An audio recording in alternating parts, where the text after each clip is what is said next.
And I very much welcome the opportunity to speak on this very important matter and return to the attention on the much needed reform of the National Parks and Wildlife, which was started just over a year ago following the publication of 3 reports which we discussed at the time.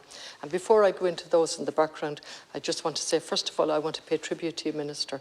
It's not a loving, but I want to pay tribute to you, and particularly when you wanted to pay, to thank and show your gratitude to the general operatives on the ground, the rangers and the scientific staff. And you put it in that format, the general operatives first. And I wish more ministers and more local authorities would actually realise the value of general operatives on the ground, call them in and listen to them. I certainly would wish that would happen in the City Council and the County Council, because management have much to learn. I also want to refer to something that Deputy Bruton said, that he has a concern that people will be overwhelmed by the magnitude. I have no concern like that. And if we look at the concerns of the Citizens' Assembly with their 159 recommendations, and they said those 159 recommendations speaks to the scale and the breadth of the problem of biodiversity loss in Ireland. It also represents the extent of the material presented to the Assembly. But most importantly for me, it shows the fundamental, this is what they say, the fundamental disappointment in the capacity demonstrated by the state to coherently and deliberately tackle biodiversity loss. And they go on and give the stark figures and so on. And they repeat again, the Assembly was frustrated. As an Assembly, it was frustrating to listen to this litany of shortcomings and failures emphasised over and over. So I don't have the same concerns that Deputy Bruton has. I have serious concerns in relation to any government and what it has taken you personally to get this far, and the opposition pushing and pushing with some of your colleagues. I certainly acknowledge that. And so let's look just briefly at where we came from. In 2002, a strategic action plan, a review by Dr. Jane Stout and Micheál Ó Cinnéide, and another document to reflect and renew, all of that leading in to actions. And what did Dr. Ó Cinnéide's article tell us at the time, or his study? It said, a harrowing account of the neglect by successive governments, a harrowing account towards meaningful action on biodiversity loss in a political system that did not appear to value nature and biodiversity. And that's where we're at. So when I look at this, and I gave the context a few days ago when we were talking about the restoration law, I worry about leadership from government, Minister, not in relation to you at all, but in relation to government and the many sides of a mouth that it's capable to speak from. And so while the vote last night was certainly very positive and very welcome, we have members of Fianna Fáil and Fine Gael at European level doing the complete opposite. Also, I have to say, a member of Sinn Féin doing the complete and utter opposite, rather than working together as they're constantly lecturing us to work together. In relation to the 3 reports, it was welcome at the time that the action plan took on board most of the recommendations.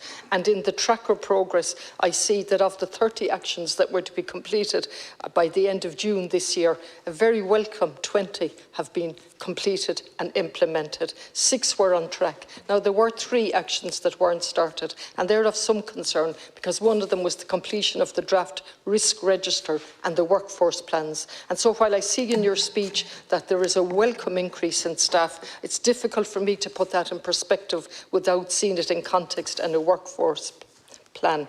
There was one act, there were 2 others that, and in the interest of brevity I won't go into them, but there were 2 others that were also not acted upon, or sorry, in the course of being acted upon. But one action hasn't been acted on, and it's particularly worrying, at a target completion date of June 22, and that's not started, that the government may wish to consider the wider issue of the roles and functions of public bodies in relation to biodiversity and the nature of and nature at this junction. Now, I say that because that's the really critical one, isn't it, Minister? And if we look at the local authorities, the County Council in Galway only recently got a biodiversity officer. couple of months ago, I think the city did. We passed a draft plan in my time, a draft biodiversity plan, and I'm gone since 16. So we've paid lip service at local level to biodiversity, notwithstanding the tremendous work being done on the ground by various members of Galway City Council and County Council. I'm up here at management level that I'm zoning in on, where there's a lack of vision and leadership, and where those on the ground doing the work are crying out for that.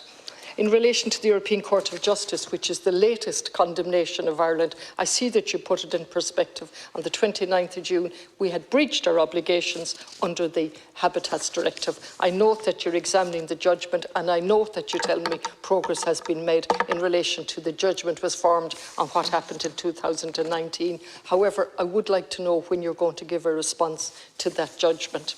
And in relation to the actions that are not progressed yet, even though they had a deadline of this year, you might comment on that, and also in relation to the most important one that hasn't been acted on at all. Finally, in relation to the reviews, I welcome the establishment of the agency, and I welcome the progress that has been made. We had no choice, and it took a declaration of a biodiversity emergency and climate change to get some action.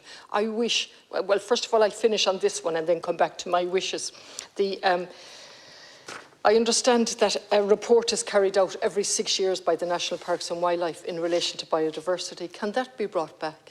Because the 6 years, I mean, we're in a crisis situation, we're in an emergency situation. Can it be brought back? In my last 8 seconds, I pay tribute to you for the work, but it needs to be accompanied by transformative action. Later on, we're going to be talking about the militarisation of Europe even further.